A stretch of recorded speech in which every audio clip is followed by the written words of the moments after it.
Je vous emmène avec moi dans la jolie tempête de la maternité. On va parler bienveillance, doutes, les up and down, sans tabou et dans la bonne humeur. Bienvenue dans Happy Maternity,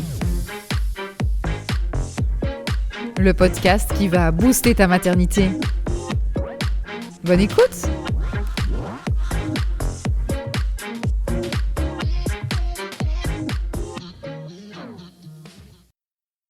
Hello, je suis toujours très heureuse de vous retrouver pour un tout nouvel épisode de podcast.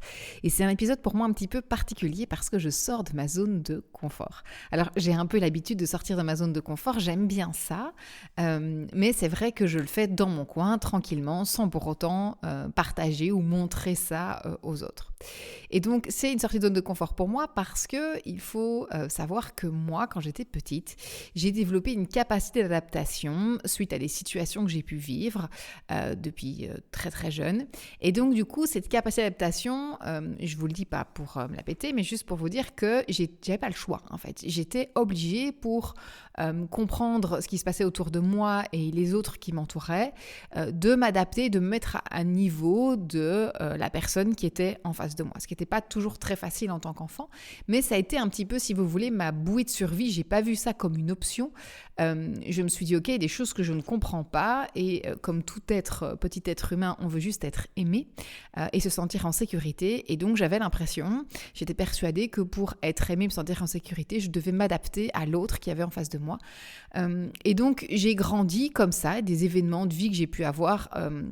Je les ai transformés comme ça, certains appellent ça de la résilience, mais voilà, j'ai essayé de m'adapter. Et donc, j'ai eu cette espèce de petite vision de lunettes qui, chaque fois, même étant très très jeune, j'étais en face de l'autre et que je me disais, ok, pour survivre et pour me sentir en sécurité et aimée, je vais essayer de comprendre comment fonctionne l'autre, comprendre sa vision à lui, et faire le caméléon, c'est-à-dire parler le même langage que lui, exprimer ses envies. Donc j'arrivais très très facilement à voir en l'autre ce qu'il attendait de moi, ce qu'il pensait qui était bien ou pas bien, ce qui était suffisamment aimant. Et donc j'allais m'adapter et trouver cette espèce de capacité d'adaptation progressivement. Et je pensais d'ailleurs que pour être aimée, il fallait que je fasse le joli caméléon. Je me suis vraiment construite comme ça. Et donc c'était fou parce que des fois on me posait des questions et je ne répondais que en fonction de ce que je pensais que l'autre attendait de moi. Ce qui n'était pas toujours la réalité, même si j'avais quand même une belle capacité d'analyse, je trouve, quand je regarde ça a posteriori. Des fois je me plantais évidemment parce qu'avec mes croyances, parfois je transposais ce que je pensais que l'autre pensait. Bref.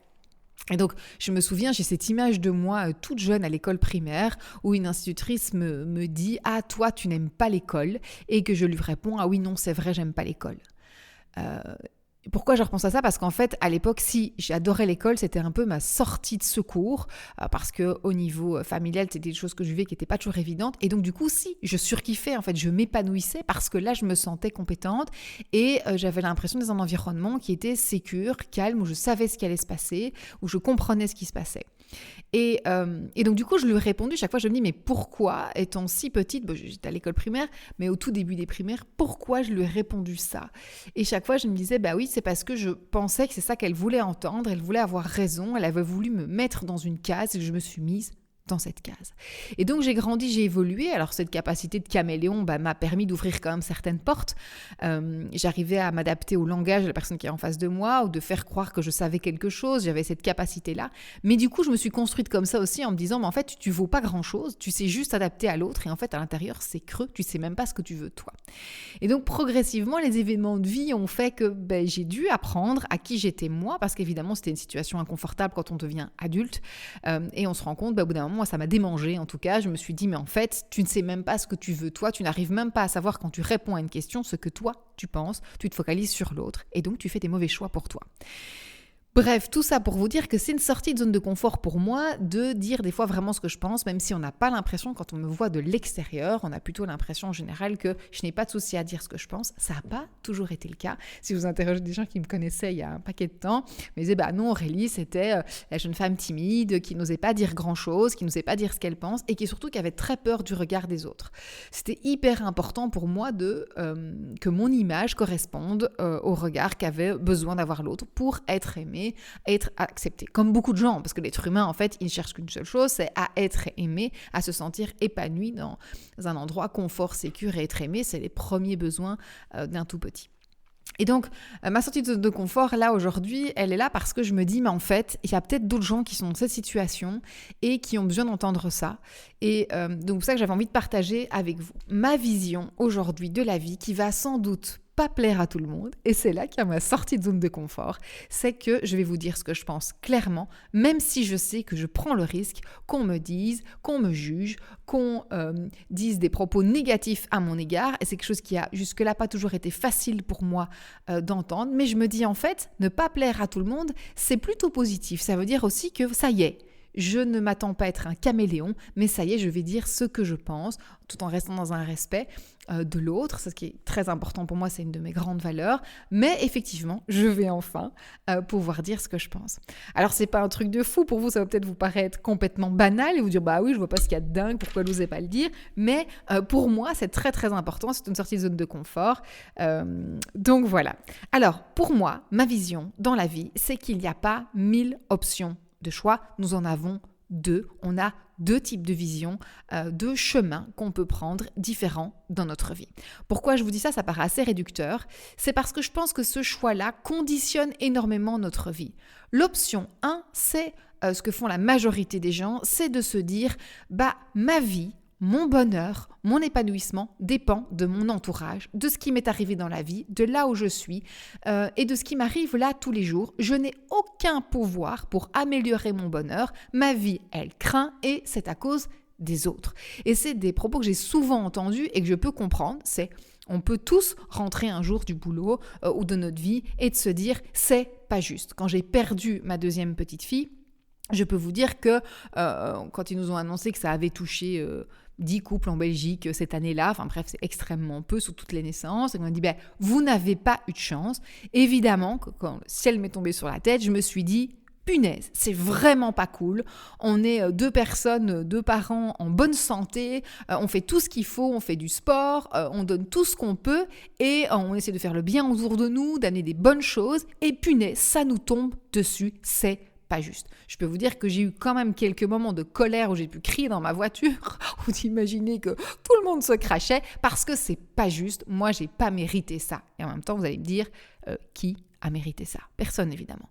Mais donc, ce que je veux dire là, c'est que c'est tout à fait humain et normal, il n'y a aucun souci de se dire des fois, c'est pas juste, ça m'est tombé dessus. Et voilà, j'ai eu ce moment où je me suis dit, mais c'est vraiment pas juste. Sauf que vous avez 2 solutions. Soit de vous rester dans ce moment, c'est pas juste, la vie elle craint et je suis puni et c'est nul, et vous restez là-dedans. Soit de vous dites, ok, ça craint, c'est nul, c'est pas juste, mais qu'est-ce que j'en fais maintenant? Comment je transforme ça?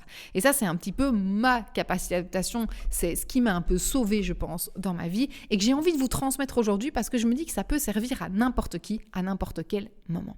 Donc, l'option 1, c'est d'avoir ces lunettes grises qui nous disent que rien ne va ou ça ne va pas à cause des autres. C'est de donner notre bonheur, notre capacité à nous sentir bien aux autres. Je ne me sens pas bien parce que on ne me prête pas assez d'attention, on ne m'aime pas assez, on me juge, on est agressif. Bref, on va mettre notre bonheur dans des événements extérieurs que nous ne contrôlons pas. On ne peut pas changer les autres et on peut contrôler certaines choses autour de nous, mais on ne peut pas contrôler ce que la vie nous apporte tous les jours. Et donc, tout ça pour vous dire, c'est que si vous avez cette option 1 de vous dire c'est la faute des autres que je ne suis pas heureuse, ça veut dire que vous mettez votre propre bonheur dans quelque chose qui n'est pas contrôlable, donc pas changeable, et donc vous choisissez l'option, la direction de « je n'ai aucun impact, aucun pouvoir sur mon bonheur ». Je pourrais être heureux si l'autre change, si cette situation change.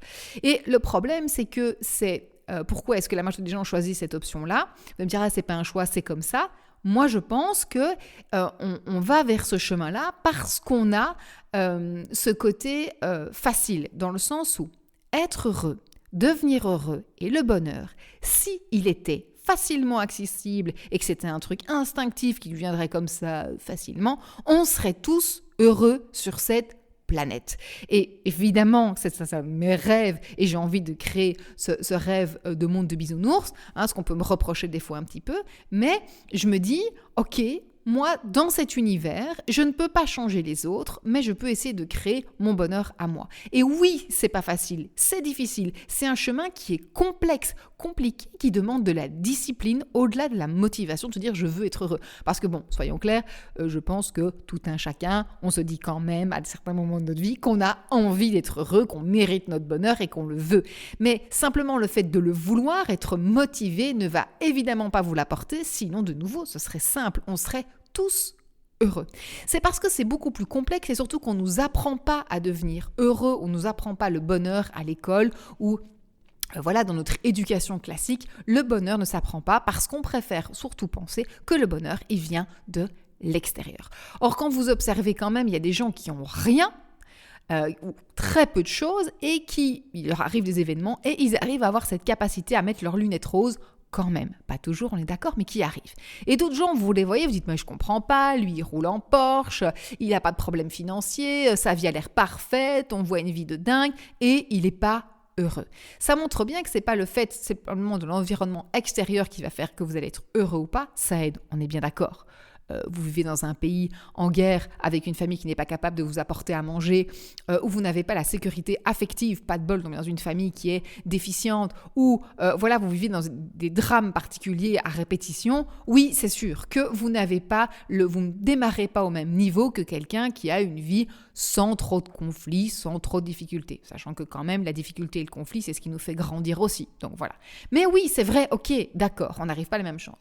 Mais si aujourd'hui vous écoutez mon podcast, ou que vous me suivez sur Instagram, vous avez des réseaux sociaux, voire de quoi vous acheter un téléphone, que vous avez la possibilité d'écouter ça, c'est que techniquement, vous avez plus ou moins les mêmes chances que d'autres personnes, même si vous ne ferez pas tous le même chemin, vous n'aurez pas les mêmes difficultés rencontrées pour y arriver. Mais moi, je crois vous êtes capables, on est toutes capables d'y arriver à différents niveaux.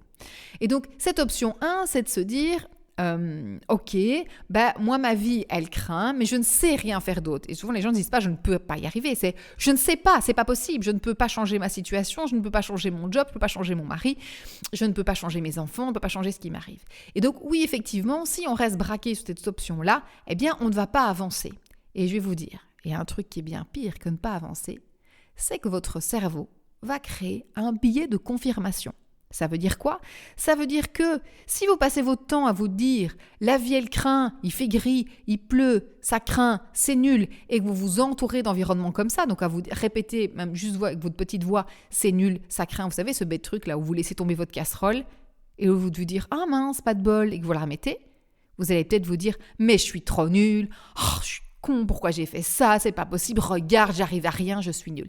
Ces petites phrases que vous vous dites régulièrement, le cerveau les entend très très bien, il comprend très bien ce qui se passe et il se dit « ok, pour lui, la vie, ça craint, je vais t'envoyer des petits billets de confirmation. Je vais te faire voir de plus en plus ce qui ne va pas bien. » Et donc votre cerveau va se focaliser sur ce qui ne va pas bien.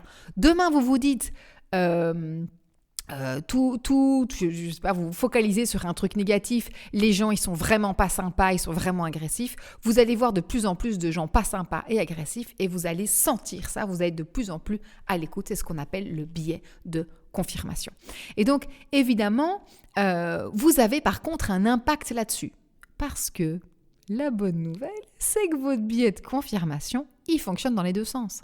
Ça veut dire que si vous changez vos pensées et que vous vous mettez dans un autre état d'esprit, un autre mindset, vous allez orienter votre bonheur. Le cerveau va se dire « ok, en fait, elle pense plutôt à ça, donc on va se focaliser de plus en plus là-dessus. » Je sais pas vous, mais moi je me disais personne roule en Mini, la voiture de la marque Mini, et à un moment donné, j'ai commencé à penser à ça parce que je rêvais de m'offrir un jour une Mini, et j'ai commencé à en voir partout. Mais ça vous arrive peut-être, vous vous dites tiens j'irai bien au ski, vous voyez plein de pubs de ski, ou vous vous dites peut-être tiens je gagnerais bien plus d'argent, vous voyez plein de billets d'euros millions, ou vous vous dites vous vous demandez pourquoi chaque fois vous retombez sur les mêmes personnes, les mêmes trucs négatifs et les mêmes choses se répètent. Ça c'est un génial signal, si des choses se répètent dans votre vie, c'est que visiblement il va falloir changer les lunettes. Et donc l'option plus facile, entre guillemets, je veux dire plus confortable, qui ne demande pas d'effort au cerveau, c'est de garder nos lunettes de base négatives, de rester dans ce biais de confirmation et de penser de toute façon, vous ne savez rien changer à ça. Alors, évidemment, vous allez me dire, mais Aurélie, il y a des situations, par exemple, moi j'ai perdu ma petite fille, je ne savais pas la faire revenir, je ne peux pas revenir en arrière. Non, c'est évident. La seule chose que je peux faire, c'est me dire, ok, soit tu restes dans la situation, et parfois on a besoin d'un temps comme ça, j'ai eu besoin d'un temps d'être en colère, et c'est normal, ça fait partie du processus, où je me suis dit, je suis en colère, la vie c'est nul, ça craint, ça ne doit pas m'arriver. Mais il faut à un moment donné sortir de ça et dire, ok, ça craint, je ne sais pas le contrôler, je ne sais rien faire. Donc, qu'est-ce que par contre je peux contrôler et qu'est-ce que je peux faire ? Et donc, ça veut dire qu'il faut essayer de changer cette vision. La vision de l'option 2, c'est de se dire, ok, moi, je ne peux pas changer les autres, mais je peux me changer moi et j'ai un sacré avantage, c'est que je peux influencer les pensées de mon cerveau. Un truc bateau, un exemple bateau, quand vous vous endormissez, si vous avez vu un film ou si vous pensez très très fort à quelque chose, il y a fort à parier que vous allez rêver ou faire des cauchemars dans ce sujet-là, dans ce thème-là. Vous pouvez orienter et influencer vos pensées. Et donc, ce que je vais vous dire là, c'est que l'option 2, ce serait de se dire, moi j'ai envie d'avoir des lunettes roses. Alors au début, ça peut vous paraître complètement fake, vous dire, attends, je vois pas, non, ma vie elle craint, pourquoi je m'amuserais à dire que ma vie elle est top ? Ok. Vous allez prendre un petit temps pour essayer de vous trouver des choses positives. Et donc, plus vous allez vous dire, aujourd'hui, je suis content, il n'a pas plu. Alors, on va éviter les phrases négatives. Donc, plutôt, aujourd'hui, je suis content, il a fait beau, le ciel était bleu. Je suis content parce que j'ai eu une super discussion avec tel ami. Je suis content parce que j'ai eu mon dessert favori aujourd'hui à la cantine. Je suis content parce que aujourd'hui, je me suis réveillée et ma maison était baignée de lumière. Je suis content parce qu'aujourd'hui, je vais bien. Je ne suis pas à l'hôpital, tout va bien, je me sens bien, je suis heureuse aujourd'hui parce que j'ai entendu un oiseau chanter. Alors, si vous faites ça, vous allez avoir un biais de confirmation aussi, c'est-à-dire que plus vous allez vous accrocher à ces pensées, même si au début elles paraissent pas du tout naturelles, que vous vous forcez, que vous vous disciplinez, eh bien votre cerveau va se dire « Ok, donc elle pense comme ça, je vais lui envoyer des biais de confirmation ». C'est-à-dire que petit à petit, vous allez vous dire « Mais oui, mais cet oiseau qui chante, c'est quand même topissime, merveilleux !» Vous allez le réentendre et de plus en plus les entendre et de voir de plus en plus de petites choses positives qui va arriver sous vos yeux. Et donc, vous allez transformer votre pensée et petit à petit, le bonheur va venir s'installer comme quelque chose de normal. Ça prend plus ou moins de temps. Alors vous dites, mais attends, c'est très sympa ton truc, mais je ne vais pas y croire, ça va être compliqué. Oui, je vous ai dit, c'est difficile. Le cerveau va résister parce qu'il aime beaucoup votre processus actuel. Le cerveau n'aime pas les changements, c'est comme une nouvelle habitude. Regardez pourquoi les gens qui ont des salles de sport font autant de business et ont tant de rentabilité. C'est pas compliqué, ils savent très bien comment fonctionnent les gens. Les gens sont motivés, ils s'inscrivent à la salle, ils ont une nouvelle habitude qu'ils veulent mettre en place. Ils ne comptent que sur la motivation. Quand je serai motivé, j'irai au sport. Sauf qu'évidemment, la motivation ne tient que sur le court terme, pas du tout sur le long terme. Et donc, si on ne se discipline pas, on ne prend pas l'habitude. Et surtout, votre cerveau, il se dit quoi quand il y a une nouvelle habitude ? Hop, ça va me demander un max d'énergie. Qu'est-ce que c'est que ce truc ? Ça ne me convient pas. Moi, je veux juste être pépère. Donc, on va arrêter sa nouvelle habitude. Et donc, dès qu'on veut mettre une nouvelle habitude, notre cerveau va nous mettre en échec. Mais une fois qu'on a compris ça, eh bien, on peut modifier. Et donc, il y a des petits trucs et astuces à connaître quand on veut changer nos habitudes pour aider notre cerveau à aller dans cette direction-là. Alors, vous allez me dire, ok, Aurélie, c'est bien beau, avec tout ça, je fais quoi ? Vous savez que j'aime bien être assez pratico-pratique et vous aider un maximum. Eh bien, un premier petit tip que je peux vous donner, c'est de commencer tous les soirs ou tous les matins, peu importe, quand vous voulez, mais tous les jours, de façon régulière. Par exemple, moi, je fais ça avant de m'endormir. Listez 5 choses. Vous allez lister 5 événements, 5 moments dans votre journée qui vous ont plu. Alors, on pourrait aller jusqu'à 10 techniquement, mais je sais que s'il y a des gens ici qui ont déjà du mal, qui n'ont jamais fait ça, commencez par 5. Oui, vous allez trouver 5 trucs qui vous ont fait surkiffer. Des détails, ce que vous voulez, mais 5 trucs qui étaient sympas dans votre journée, qui vous ont plu, qui étaient bien. Vous allez faire cet effort-là. Et au début, vous allez résister. Non, mais j'en trouve 1 ou 2, mais alors le reste, ça craint. Ou non, tout a craint dans ma journée. Non. Ça, c'est votre mécanisme habituel de l'option 1 et vous avez envie d'aller vers l'option 2. Et donc, vous allez vous motiver et peut-être, pourquoi pas, prendre un carnet. L'écriture aide encore plus l'inconscient, mais donc un carnet, un post-it ou sur une note de votre téléphone ou vous le dire mentalement, peu importe, mais vous allez citer 5 trucs qui étaient vachement bien dans votre journée. Et donc, au début, ça va paraître difficile, ça peut être des détails de nouveau, mais tenez le coup. Vous le faites. Et à force de le faire, faites-le plusieurs jours, plusieurs semaines. Je ne sais pas vous dire combien de temps ça va prendre, ça dépend de tous. Mais je peux vous assurer que dès que vous allez commencer à prendre cette habitude, eh bien, ça va prendre de la place dans votre cerveau. Et petit à petit, vous allez avoir ce biais de confirmation qui va s'installer et ça vaut vraiment le coup parce que vous allez voir que ça va vous amener vers un bonheur progressif. Alors évidemment, il y aura des moments de up et de down, des moments qui vont être plus ou moins compliqués. Et oui, si vous allez vous faire licencier demain, eh bien peut-être que demain soir, ça va être plus compliqué de vous dire « il y a 5 trucs que j'aime bien dans ma journée ».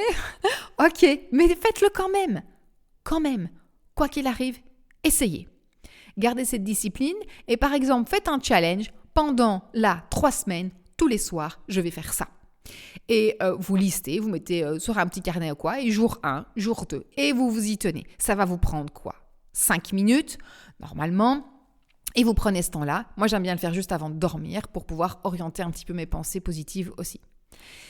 Essayez de le faire, peu importe le niveau où vous êtes. Et aussi, le deuxième tips, c'est d'être en alerte un peu sur ces petites phrases que vous vous dites à vous-même. Je suis nul, ça marche pas. Surtout à vous-même, même si vous ne les dites pas, on ne l'entend pas quand vous le pensez. Si simplement vous le pensez, essayez juste d'être à l'écoute. Tiens, c'est marrant, je l'ai pensé de façon négative. Et donc, juste d'être attentif à ça. Je vous assure que ça, ce sont des petits tips qui fonctionnent très très bien si on prend le temps, la discipline de le faire. Je vous parlais dans un autre podcast de comment se projeter dans un univers positif et qui nous fait du bien. Et une phrase que j'entends méga régulièrement, Aurélie, moi j'ai pas envie de m'imaginer si dans ma meilleure vie, mon meilleur job c'était ça, parce que je vais forcément être déçue et j'ai pas envie d'être déçue. Donc je préfère m'imaginer le pire. J'ai encore entendu une conversation comme ça hier. T'inquiète pas, tu sais quoi, si t'as peur que ça se passe pas bien ta journée, imagine le pire, ce sera mieux et tu ne seras pas déçu. Sauf que dans ces coups de temps-là, ce que les gens ne savent pas, c'est qu'ils se mettent dans une énergie négative. Et donc, qu'est-ce qui va se passer ? Il y aura des biais de confirmation et je peux vous assurer qu'il y aura certains moments qui vont vous paraître très complexes et très compliqués et vous allez penser quoi ? Ça vient des autres, pas de moi. Et donc, se dire qu'on ne veut pas imaginer le meilleur ou se visualiser dans un truc idéal parce qu'on a peur d'être déçu, ça montre bien que vous êtes dans l'option 2 et il n'y a pas de souci. On a tous des moments où on est plus dans l'option 1 ou dans l'option 2, mais ça veut dire aussi qu'il y a quelque chose que vous ne faites pas pour changer ça. Et c'est là où je veux dire que ça ne va pas plaire à tout le monde, c'est que moi je pense à la responsabilité et qu'on a tous une responsabilité vis-à-vis de notre bonheur, même infime soit-elle, que vous ayez des moments très complexes ou pas, on a tous une responsabilité en notre bonheur. Et si vous êtes maman, on a d'autant plus cette responsabilité-là parce que vous allez montrer cet exemple à vos enfants. Et les enfants ne retiennent pas ce qu'on leur dit, mais ils observent comment on fonctionne. Par l'observation, ils vont en déduire et ils vont apprendre. Et donc, si vous, en tant que maman, vous arrivez à changer, à modifier votre façon de penser et que vous arrivez à influencer vos pensées positives, eh bien forcément, vous allez montrer à votre enfant comment devenir heureux et comment créer son propre bonheur et que ça ne dépend pas spécifiquement des autres. Et donc ça va être hyper riche et hyper intéressant. Et c'est pour ça que j'ai développé Happy Maternity, c'est pour ça que je crois beaucoup en ça. Je pense que les mamans ont besoin énormément de soutien, d'aide, de motivation, de tips pour essayer de développer leur bonheur tout en étant maman, tout en étant demandé, parce qu'on est des superwomen, autant vous dire qu'on est des femmes, mais on a aussi plein d'autres choses à gérer, ce qui fait que parfois on est débordé et on laisse notre bonheur de côté parce que on pense que c'est mieux, ou on le culpabilise et on s'occupe plus du bonheur des autres et on va chercher cette valorisation à l'extérieur alors qu'on peut l'avoir à l'intérieur. Évidemment, j'ai jamais dit que c'était facile. Je sais que c'est compliqué. Si c'est quelque chose qui vous paraît très complexe, n'hésitez pas à m'envoyer un petit message sur Insta. On peut échanger ensemble avec grand plaisir. Je suis toujours très très heureuse d'échanger avec vous. C'est toujours extrêmement riche d'avoir votre avis, votre opinion là-dessus. Voilà, moi je suis très contente de partager ça avec vous. Je me dis que ça peut aider. J'en ai parlé autour de moi progressivement et je vois en consultation aussi que ça aide énormément de gens. Vous en faites évidemment ce que vous voulez. J'ai pas la science infuse. Je vous donne juste des tips qui, moi, m'ont énormément aidé. Et si je peux vous faire gagner du temps pour pouvoir appliquer ces tips dans votre maternité, eh ben je serai super heureuse. Je vous souhaite une excellente journée, soirée. Si vous avez aimé le podcast ou un des épisodes, n'hésitez pas à vous abonner ou à le faire partager. Vous abonner, c'est un mini clic et en fait, ça me permet moi d'augmenter ma visibilité et du coup, pourquoi pas donner un maximum d'informations à un maximum de mamans dans la maternité et transformer cet univers pour que chaque maman puisse trouver son bonheur pendant la magnifique tempête de la maternité, comme j'aime bien l'appeler. Je vous remercie de m'avoir écouté jusque-là. J'espère que ça vous a plu et je vous souhaite une très belle journée, soirée, comme je disais tout à l'heure. Et à bientôt!